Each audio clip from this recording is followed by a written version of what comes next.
Okay, Coach Hermandina. It's been about a month since I saw you last. We talked about our three players that we have here in the Dominican Republic. You've been working with them almost on a daily basis for the past month. What progress do you see with our players? Well, yeah, we work pretty much Sunday to Sunday. Sometimes we get a Sunday off or a Monday. The progress has been really, really, really good. The response from the guys and the workout that we've been doing, they've been very good with it. So when you look at their bodies, they've changed a lot. You know, Rivas, he was a guy that we need to get down on weight. You see that his weight's going down the way it should be. Because, you know, you don't want to get that guy to go down on a strict diet and lose 20 pounds in 2 weeks. That's not good for his body, you know, and the temperament of his power, strength, et cetera. And Ricardo Quiñones, you see his body, you know, he's put on some good muscle weight, and you know, that's just one of the things that you can see mainly on the workout that we've been holding on an everyday basis here. Do you see an improvement in this past month with their batting, with their overall baseball skills? Do you see a definite improvement? Definitely. For example, you see Rivas, you know, the bat speed has always been there. Now he's a little bit more fluent through the zone because his body's changing a little bit, so he can transfer his weight a lot easier now. He's hitting the ball a little bit further than before, which is amazing. I've never seen a person hit the ball that far in my life. And the catcher, you know, same thing. You know, it's a little bit stronger, so the bat speed's gotten a little bit better. The ball jumps off his bat a little bit better as well. So there's been some stuff on the offensive side that, you know, you can see the change dramatically, and defensively you can see it as well. You can see the footwork, you can see the arm strength, you can see the change, which is such a good thing. It's so positive, you know, to be able to see that within 4 weeks. You know, they're really working hard.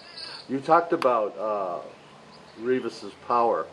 And the level of his power is pretty unusual to find in a 21-year-old kid, right? Sure. I mean, you look at it right now, 21-year-old kid, there's very few people I've seen in this part of the world, or part of the world, not Dominican Republic, but amateur baseball players that are not signed in big leagues right now that have that kind of power. That kind of power, it's something that it's very, very rare to see or find.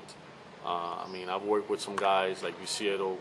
I've seen a lot of guys like Cespedes, et cetera. Those guys, they do have the power. It's just the way they generate their power. This kid, you know, as you can see, it's such an easy power, such an effortless power. It's very rare to see a guy with that kind of power. And you were really impressed with his bat speed when he just first came on the scene here. What sort of, I didn't realize that you timed bat speed. What sort of bat speed did he show? Right now he's at 104. 104, 103, 105. 104 is consistent bat speed. That's incredible. How does that compare with, say, an average major league player? I mean, is that way above? Yeah, he's way above average. He's up there. He's up with the elite guys on bat speed. On bat speed, he's up there. In addition to working out on the baseball field here, I noticed that you also have a regular program for the players in the gym, and you're particularly with the catcher Ricardo. You have a very vigorous, hard-working, seems to be effective workout. He was exhausted when you got done with him. Yeah, what I do here is that we go and we do some light running. We interchange the running. One day we do long distance, one day we do sprints, and then we come out to the field.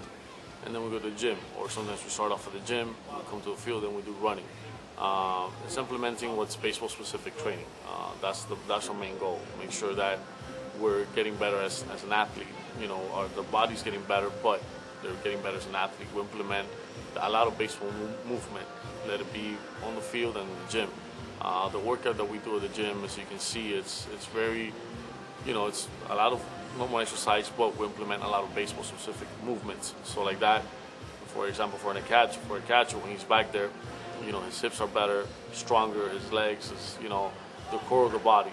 You know, everything complements one thing complements another, and by him being able to have everything at a top top-notch type of level, you know, and his body's feeling good and is strong, the outcome and will be a lot better. Yeah. You spent a lot of time the other day, I noticed, with Linier Ricardo, our catcher. It seemed like you were really concentrating on training him with his positioning, his arm levels, his footwork. Has that improved with your coaching, or did he have it pretty well nailed when he got here from Cuba? Yeah, with this guy, I mean, there's just a couple of things from the outside that he can't notice, and I noticed them. But he's a guy that, you know, he's a two-time All-Star over there. You know, he's played 6 years in the big leagues over there. He's the only catcher in the island that was averaging about 500 innings a year. Every other catcher was averaging about half of that because, you know, they alternate. So it's just a couple of things that I you know, it's normal in a baseball player for them when they get fatigued or certain days, certain things they can't figure it out. Just from the outside looking in, I point those things out, and you know, but he's a guy that he was so advanced, you know, and intangibles are incredible with him as a catcher. And he seems very coachable. I mean, he's very focused on what you're trying to show him and teach him. Exactly. I mean, with him, he's a guy that, you know, he's so mentally focused. He's so mentally ready. He's, you know, again, I touch on intangibles because there's something. Intangibles is a whole package type of thing, you know, and the most important thing is the IQ behind it. Baseball IQ is really, really good, and just he receives everything so well, and he implements it so well, so quick, which is very good. It's very good, especially for a catcher. You know, such an important position, probably the most important on the baseball field, probably. And he absorbs everything and he implements it right away, which is incredible. Herman, how was our catcher's timing on those throws? The throws were pretty accurate, and the timings, the pop times were very good. They were very consistent, consistently 183, 181, which is very good, very, very good. Especially with the wind factor we got going on right now, playing against the wind. Very good, very impressive. What was his quickest time? Quickest time was 169. 169, 169. wow. Herman, one of the major concerns that the baseball scouts from the U.S. have with regard to Cuban position players is how they will adapt and how they will adjust to high-level, top-of-the-rotation Major League pitching. The scouts feel that the level of pitching in Cuba has really gotten diluted from defections and just the available talent now. And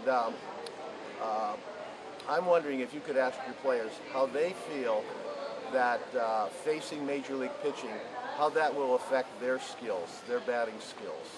Well, I mean, really, sometimes you really never can tell if a hitter's going to hit in the big league level. I mean, it's just something that, you know, scouts, that's what they're scouts. They sit there, they scout a player, and they project a lot.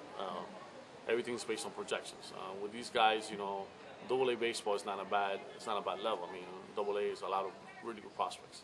The whole thing about Cuban pitching being down, of course, it is. It's nowhere near where it should be. The difference with these guys is that once you start getting to know these guys, once you start seeing what they do on an everyday basis, is when you start believing on what you have in your hands. I mean, we know that the talent is there, but hitting, most of it is mental. And these guys, mentally, they understand what they're doing, especially when you see a guy like Rivas with that immense power, you know, that immense raw talent with the bat, you know, how easy he goes about it. You know, that's a guy, when we go out here and we start working on counts, you know, we do a live BP with counts. You know, usually a guy with that power, it's very aggressive. First pitch, swinging. This guy, you know, he's very selective, which is very good. He's selective, then he's aggressive, which is really good for a guy with that power. And the catcher, Ricardo, you know, again, intangibles. This guy understands what he's doing on every aspect of the game. He understands it. Do you have any regrets about your decision to defect? Te fuiste de Cuba. ¿Tienes alguna te pesa haberte ido de Cuba? Bueno, dile que fue una decisión difícil, ¿no?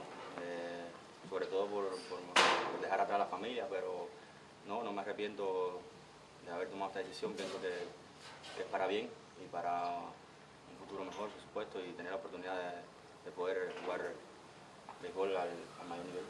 Yeah, he says no. You know, the only regret is just, Loud. being around his family. I mean, around his family. Yeah. But it's something that he's pursuing. You know, to be able to play at the highest level of baseball possible around the world, which is in the big leagues.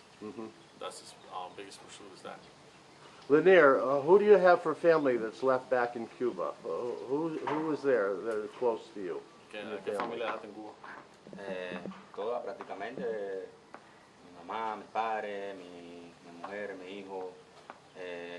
Explícale que tengo un hijo de apenas un mes y medio que no conozco, que eso es lo más duro que ha pasado en este momento, ¿no? It's all family basically. Mom, dad, brother, wife, and he actually being here, his son was born over there. It's a month and a half. He asked me, he doesn't know his kid yet, which is probably the hardest thing, you know. So that's why he's working hard.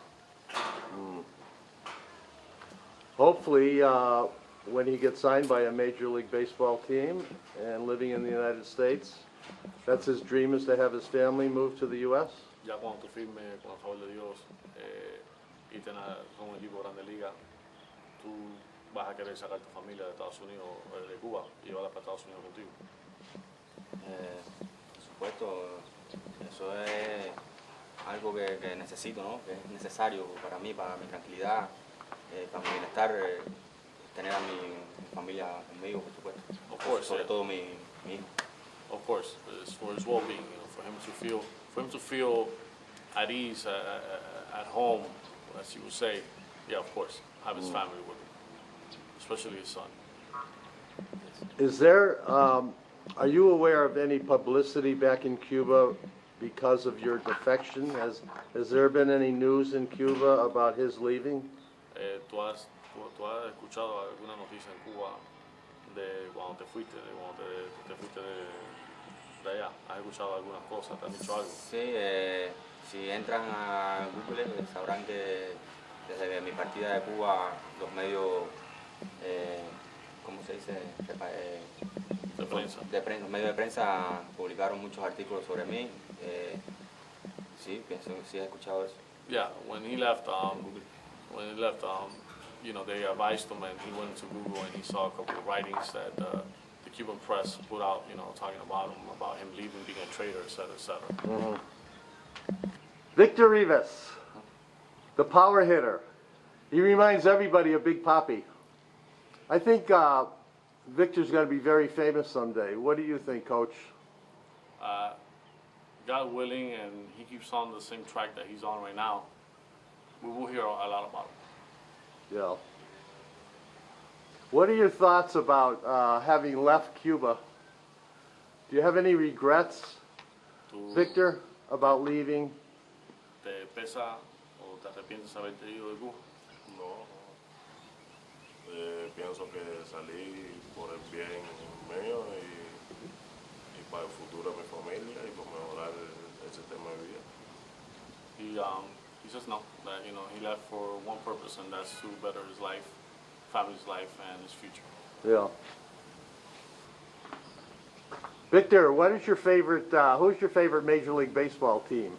¿Cuál es tu equipo favorito de la liga? Me gusta Boston, los Yankees.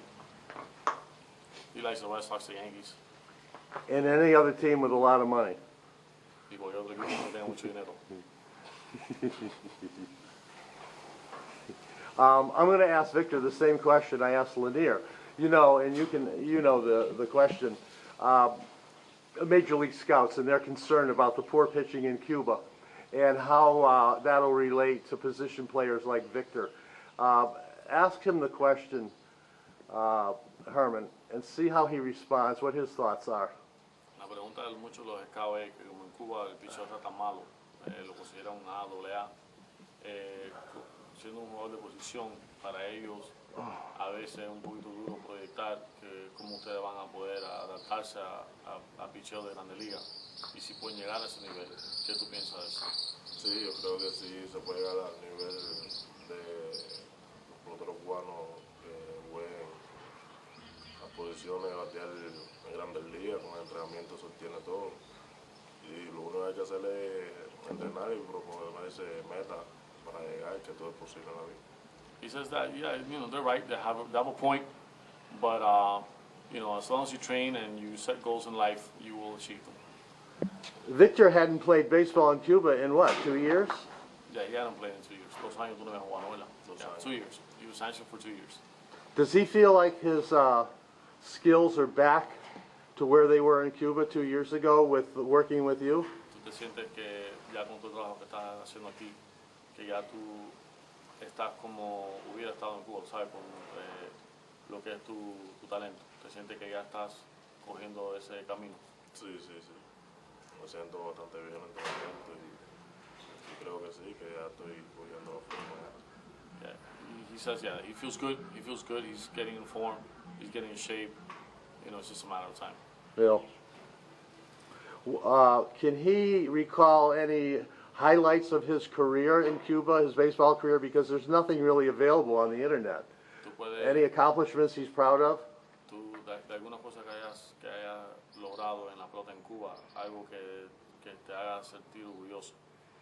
Porque hay pocas cosas que han salido de ti, tú sabes, de internet, tú sabes que los series nacionales y esas cosas. Algo que tú puedas decir que para que alguien que lo sepa, algo que sea algo orgulloso de ti, algo con un orgullo tuyo. Una vez he representado a Cuba en los 2 eventos que fui, los Panamericanos, un Mundial Juvenil y un Mundial Juvenil en Canadá.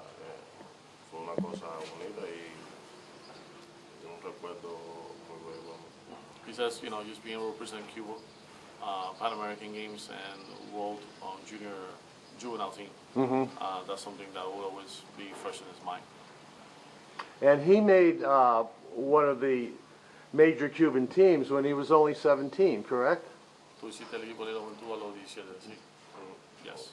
That's quite an accomplishment. Last question. Victor, what's your favorite music? ¿Cuál es tu música favorita? La salsa y el reggaetón. He likes salsa and reggaeton. Is it true that Victor rode a horse in Cuba instead of a car? Dice que si es verdad que tú en Cuba en vez de manejar un carro, lo que manejaba o montaba era un caballo. Sí, sí, sí, manejaba un carretón de caballo. He used to ride he had a horse and a little horse carriage. No, me cargaba, pero No, te está relajando. The horse carriage is a nice, cute touch. Yeah, yeah, it is, it is. Yeah. Dice que sí, o sea, tú y tú, él se imagina tú y tu carrito con tu lucecito.